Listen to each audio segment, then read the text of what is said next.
92 years earlier, before the council meeting mentioned in part 1, Saruman was given the keys to Orthanc by Beren, not to be confused with the more well-known Beren from Beren and Luthien, but Beren, the steward of Gondor.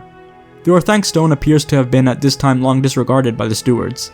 It was no longer of any use to them, and was secure in its impregnable tower.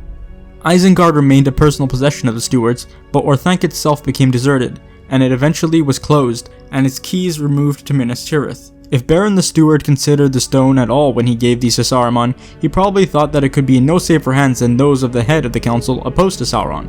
Gondor may have been pleased to know that it was now under Saruman's control, as they believed that he would help defend them and Rohan from Westfold men.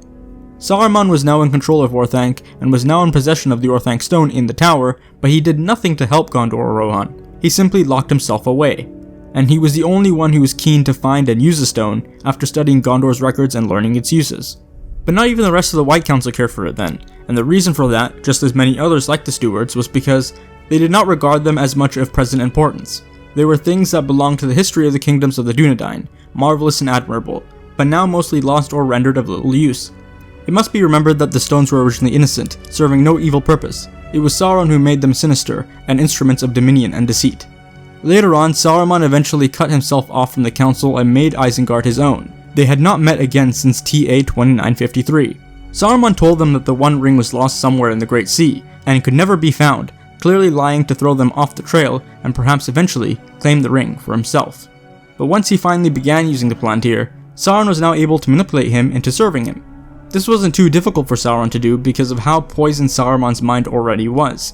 And now that Sauron had him wrapped around his finger, Saruman sent spies over to the Shire for knowledge of who may be in possession of the ring and to buy some more of the Halfling's Leaf. Saruman then tried to rule over Gondor by using Theoden's advisor, Grima, to deceive him. However, in the end we know that this did not end up working out too well, as Gandalf was able to cure Theoden, which may have never happened had Saruman not revealed himself to Gandalf a year earlier. Thanks for watching. If you enjoyed this video, please leave a like, remember to subscribe and light the beacons on your way out, and until our next meeting, I bid you farewell.